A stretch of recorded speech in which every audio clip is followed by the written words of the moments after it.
Assalamualaikum warahmatullahi wabarakatuh. Selamat datang di channel kami. Pada video kali ini kami akan mengisahkan tentang seorang ulama besar dunia yang banyak dikenal dan diikuti kaum muslimin Indonesia. Siapakah beliau? Ya, beliau adalah Imam Asy-Syafi'i. Siapakah Imam Syafi'i? Apa latar belakangnya? Bagaimana bisa menjadi seorang ulama? Simak video ini hingga selesai.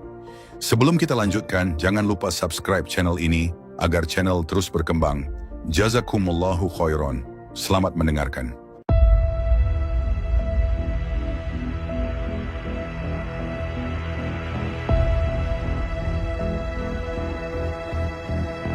Imam Syafi'i adalah salah satu tokoh paling besar dalam sejarah Islam, yang warisannya tidak hanya meliputi mazhab Syafi'i, tetapi juga pendekatan ilmiah yang mendalam terhadap hukum Islam, fiqih, dan usul fiqih atau metodologi hukum Islam.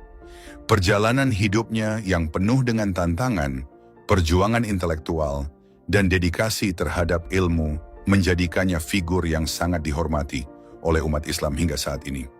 Imam Syafi'i, nama lengkapnya Abu Abdullah Muhammad bin Idris alaihissalam Syafi'i, lahir pada tahun 150 Hijriah atau 767 Masehi di kota Gaza yang terletak di wilayah Palestina.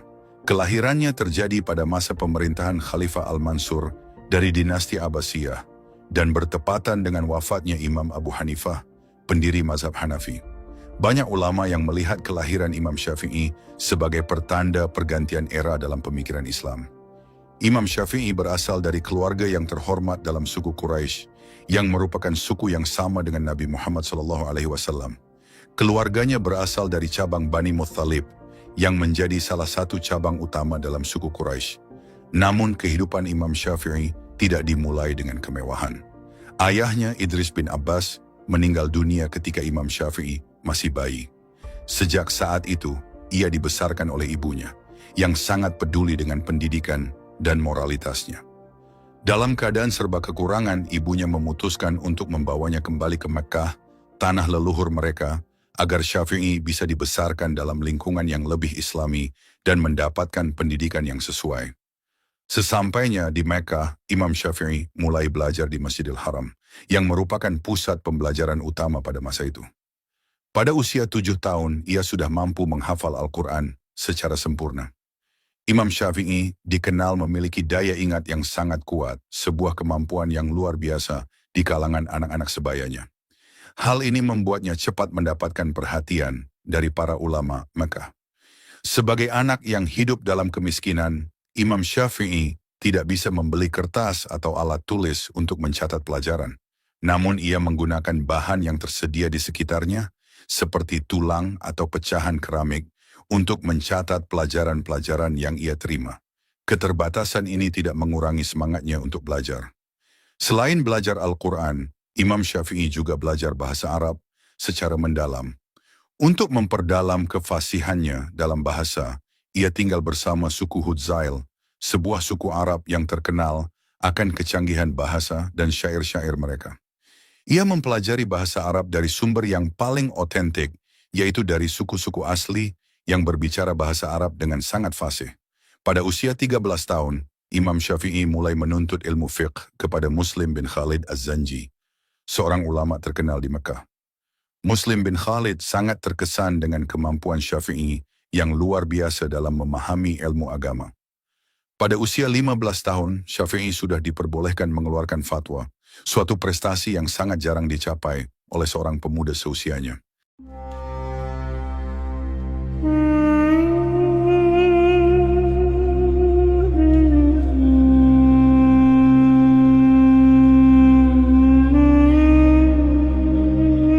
Selama di Mekkah, Imam Syafi'i juga mempelajari ilmu hadis dan tafsir kepada ulama-ulama besar lainnya.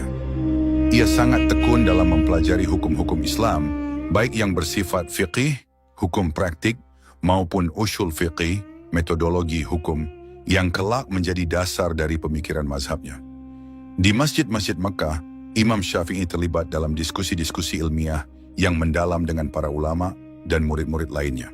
Setelah merasa cukup dengan ilmu yang didapatkan di Mekkah, Imam Syafi'i melakukan perjalanan ke Madinah kota tempat tinggal Imam Malik bin Anas, pendiri mazhab Maliki.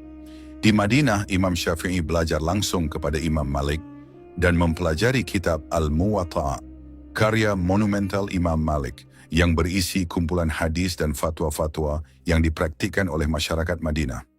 Imam Malik dikenal dengan pemikirannya yang sangat tekstual dan lebih banyak berpegang pada hadis dan amal penduduk Madinah yang ia anggap sebagai metode yang paling otentik dalam memahami Islam. Imam Syafi'i tidak hanya menghafal Al-Muwatta', tetapi juga menyelami pemikiran Imam Malik dengan sangat mendalam. Di Madinah, Imam Syafi'i juga mengembangkan kemampuan ijtihad, berusaha menggali hukum Islam dari Nash, dan mulai mengembangkan pemikiran hukum yang lebih sistematis. Setelah menghabiskan waktu yang cukup lama di Madinah, Imam Syafi'i melanjutkan perjalanan ke Yaman untuk mencari pengalaman lebih dalam. Di sana beliau bekerja sebagai pejabat pemerintahan dan memperdalam pengetahuannya mengenai politik dan sosial. Namun perjalanan beliau di Yaman tidak berlangsung lama karena adanya fitnah yang ditujukan kepadanya. Imam Syafi'i kemudian dipindahkan ke Baghdad, pusat kekhalifahan Abbasiyah, untuk diadili. Di Baghdad beliau bertemu dengan Muhammad bin Al-Hasan Asy-Syaibani, seorang murid utama Imam Abu Hanifah, pendiri mazhab Hanafi. Di kota ini beliau mempelajari metode qiyas, analogi, yang menjadi ciri khas mazhab Hanafi. Hal ini memberikan perspektif baru bagi Imam Syafi'i dalam memahami fiqih dan metode penggalian hukum. Di Baghdad, Imam Syafi'i mulai mengembangkan metode hukum yang lebih komprehensif dan integratif, yang kelak menjadi dasar dari mazhab Syafi'i. Metode ini menggabungkan prinsip-prinsip tekstual dari Imam Malik dengan prinsip-prinsip rasional dari Imam Abu Hanifah. Setelah beberapa tahun di Baghdad, Imam Syafi'i kembali ke Mekah untuk menyebarkan ilmu yang telah beliau peroleh selama bertahun-tahun.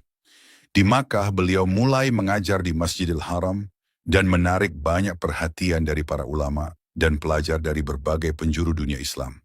Selain mengajar, Imam Syafi'i mulai menyusun karya-karya ilmiah yang menjadi dasar dari pemikirannya. Di antaranya adalah 1.